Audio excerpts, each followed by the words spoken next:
Hello everyone, today we have new video review, and as you can see this time we are going to check fresh release from Miniart. It is molded in 1/35 scale and it copies Australian M3D, and this is interior kit, so basically we get this tank with everything inside copied in 1/35 scale, and that's really cool. It might be handy for some diorama ideas. We have here the commercial sample, so it means you will get exactly the same stuff as what you'll see in this video review, and we are going to open it and check what is actually applied here. So first of all, box size is typical for this brand. Here you can see comparison with my hand. Then on the side we have some safety information and also address of the manufacturer and barcode in case you would like to visit them. That's where you will find Miniart. And here you can see 4 marking options which are included into this kit. So all of them can be replicated, actually one of them can be replicated with this kit. This is a top opening box, and as usual we get really huge amount of sprues inside. So as you can see, they're packed into the one plastic bag, and then on the bottom we have assembly manual, but of course we will start with plastic bag and then we will gradually move to the assembly manual, obviously. So this is a sealed plastic bag, that's why I'll have to use scissors in order to open it. So just give me a second. And in the meantime, let me remind you that you can support us financially. It is quite easy thing to do because we have special donate button on our website. And of course you are the one who will decide how much we will get for new 14 video equipment. And maybe we can also spend this money for the new kits for future reviews. You saw some reviews which were done with your help, so I hope you really like this type of reviews. Okay, so what do we have here? First of all, we get this small envelope. As you can see, it should be used for the P parts. Here is the small P thread. Let's zoom in. Now you should be able to see it. So this is interior kit. A lot of parts will go inside the kit, so be ready for this. And as you can see, size is really small. Here you can see comparison with my fingertip. So you will have to use sharp tweezers whether you want it or not, but otherwise it will be nearly impossible to apply all the parts into the necessary spots.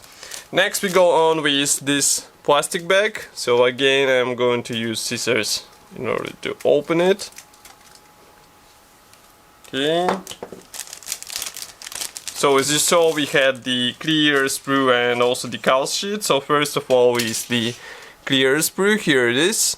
Molding quality looks fine. Of course there are no masks included, so if you would like to cover them, you will have to cut everything with your own hands. Maybe even get some mascol for this liquid mask, because otherwise it will be a bit tricky. Or just to paint over with periscope paint. Some modelers do this and it looks fine. Here we have Decal Sheet. As you can see, we have all necessary markings for 4 camouflages, and printing quality looks good. It comes from Decograph, so I hope it won't be difficult to apply these symbols as well. And next we start with plastic parts. So first of all we have here the turret part. As you can see, we have nice casting marks replicated on the surface, and overall surface looks really great. And here you can see what we have inside, so some rivets. And this is interior kit, that's why such attention to small details is appreciated, because it will be visible, it can be visible on the finished model. Okay, next we have this white plastic sprue. Let's zoom out. So this one obviously is dedicated to the internal parts. So for example, here you can see the special basket for the turret. Also here we have some minor elements for the turret as well. And overall molding quality looks fine, but be careful with some thin parts like these ones, because it should be easy to break them while separating them off this frame, and I would rather use the plastic saw instead of plastic cutters, because otherwise you might end up with broken part and it won't be such a pleasant experience, let's say. Next we have this white plastic sprue. So here we have both external and internal parts. For example, here you can see the side armor panel, it is obvious. And note that this tiny hatch is also separate, which is really cool. It might be handy for some build ideas. Maybe you just want to open it in order to show what is inside, because I mean, some modders just want to show with every possible mean what is hidden inside, if in case they have interior kit. Here I want to show you the casting marks on this front plate. As you can see, they look quite nice, so don't be lazy, try some weathering on them in order to bring them out, because it will be a nice looking result in 1/35 scale. Okay, next we go on with this plastic sprue. This one is more concerned with internal parts. As you can see, we have a lot of interior elements, and I would say here we don't have anything really surprising. It is a typical Miniart kit, what means really impressive detailing out of the box, but it will be a bit tedious process. We can agree on this, because you have to assemble a lot of small parts together, and some of them are really tiny. So for example, I can zoom in here, and here you can see these thin parts, which will be tricky to separate. Here you can see some thin parts, thin bars, and also here you can see something like this, for example. And also in some cases you can get the attachment points which go on the surface on the part, and then you have to be extra careful as well. Next we have this tiny PE thread. I guess this one will be used for the storage boxes. Let's zoom in. So it's a matter of combining separate panels together. Here we have also some Pioneer tools, and if we flip it over, here you can see it from the opposite side. Okay. Another thing, this one is for interior. As you can see, we have radio station and also some ammo storage.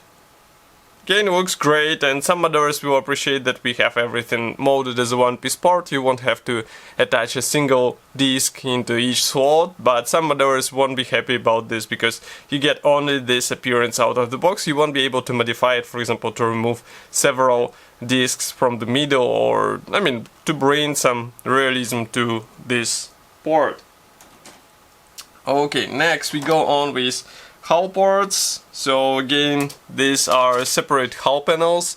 As you can see, they're quite big, so be careful while combining them together, but I think interior parts will help you with proper alignment. And as you can see, we have riveting from both sides, so again, it's a nice thing to play with weathering on these elements. Next we have suspension parts, which are given on two identical plastic frames. Well, it's not only the suspension parts, we also get the minor hatches, for example here, the towing cable parts, but still everything looks impressive. Road wheels, as you can see, are molded as one-piece parts, so it should be relatively easy to separate them and get them ready to be installed on your tank. Okay, next, just give me a second. I'm a bit confused with the plastic sprues, but for example here you can see Pioneer tools. It's just a small sprue. But this kit features a lot of such small sprues. Here, for example, you can see another one with Tommy gun, and again it's how many parts? Like 10 on one sprue, and you have to jump back and forth between sprues, so be ready for this. You won't be able to avoid it in this kit. Here is another one, by the way. And that's how Miniart usually designs their kits, so I mean, there is nothing surprising in this either. Here we have some parts for the turret hatches. Of course, they can be opened on the model, so in case you have some figures to insert into the tank. And as far as I remember, Miniart will be producing the separate figures set in 1/35 scale, which can be combined with this tank, so you can use hatches in order to place figures inside. Next we go on with drive sprockets, and you will be laughing, but drive sprockets are given their own sprue, and here they are, so it's a matter of combining two parts together. As you can see, attachment points are right on the teeth, which is really good, because for example on T55 from the same manufacturer we get attachment points between teeth, and it's a bit more tricky to separate them off the frame. Next we have more storage boxes. For example, here you can see these two sprues. Again, these are separate panels, let's say, which should be combined together.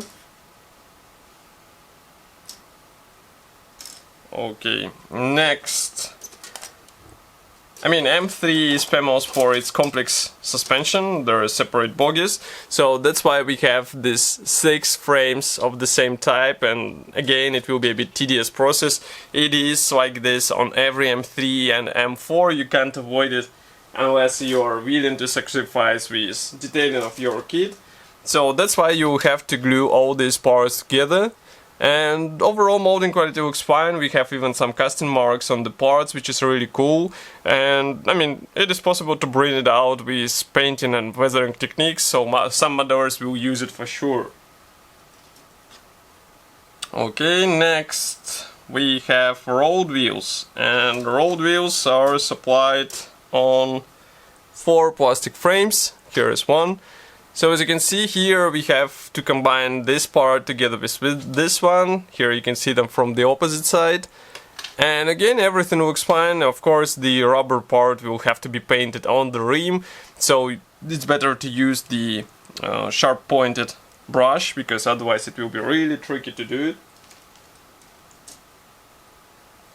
Next we go on with such small sprue, and I mean, it's really difficult to guess what are these parts from the first side, but they will be actually used for the engine. So these are the exhaust, as far as I remember, and also the intakes. Next we have another sprue with armor panels, and if you flip it over here you can see that inside we have even some wiring copied, pre-molded on these panels, but I wonder if it will be visible on the finished model.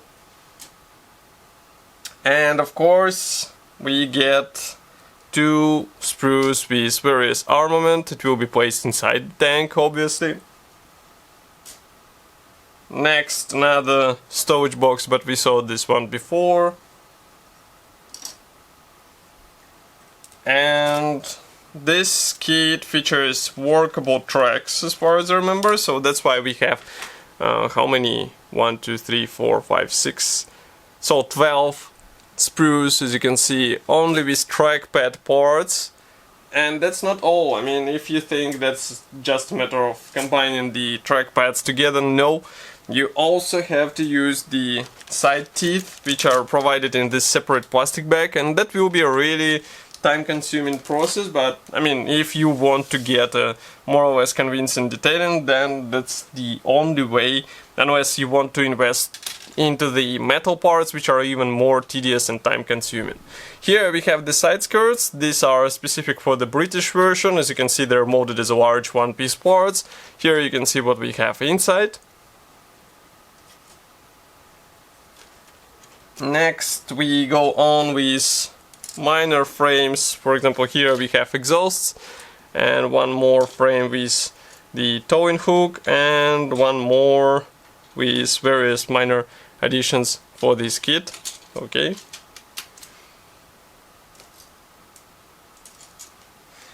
And one more sprue is dedicated to the engine parts. Here you can see them.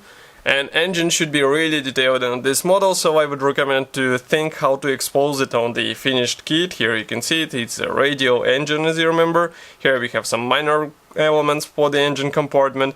And what is funny is that this engine was also released as a separate kit, what hints on the overall level of detailing. And I can even zoom in so that you can see everything closer. Here are the parts, everything looks really great.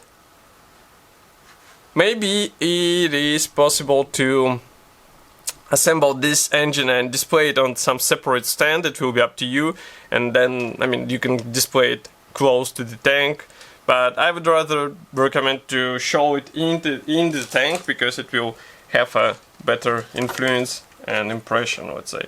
Here we have some minor elements, for example, fire extinguisher and some other interior parts.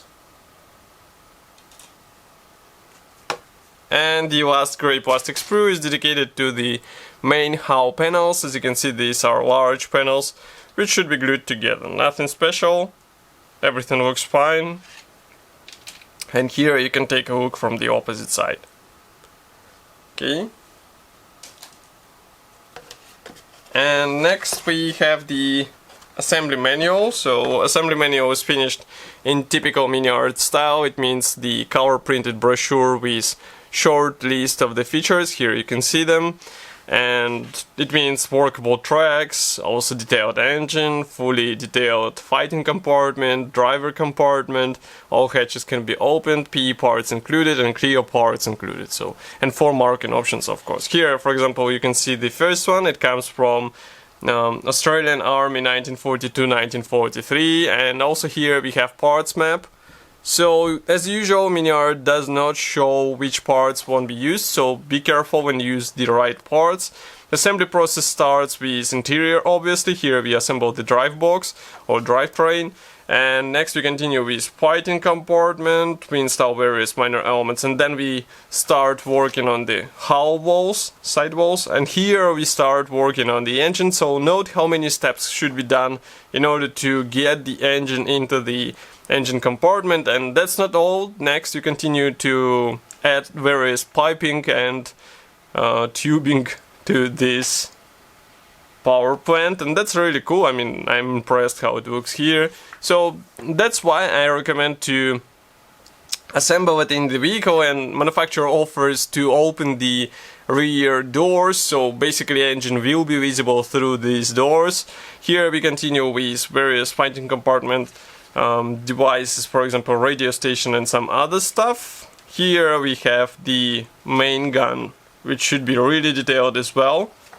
And for these elements I'm not that sure how to expose them, because obviously these small hatches won't be enough, and also driver hatch is also not enough. Maybe to place some LED inside to have some lighting inside, maybe something else, because otherwise it will be really dark inside, and it will be difficult to appreciate what is actually featured inside. Here we install Pioneer tools. Next we continue with various minor PE parts for the clamps and also for the headlamp protection. Next here we assemble the drivetrain bogies, as you can see, suspension bogies. And next, stowage boxes, tracks. So each track length should contain 79 tracks. Here we assemble the side skirts, more storage boxes, top turret, and gun for this turret. Here you assemble the basket for this turret, and then all this stuff gets inserted into the main hull. Next, here we have another marking option from 1942-1943. This one comes from 1943, and one more from 1944, October, New South Wales, Australia. Okay, so as I said, this kit should be already available on official ModeliMax webshop. If you would like to get it, just go there and order it. Of course, I will be happy to hear your opinion about this kit here in the comment section below. If you like this video, don't forget to press the like button and subscribe to our YouTube channel. And I will see you in the next video review as usual. Thank you for watching, and bye!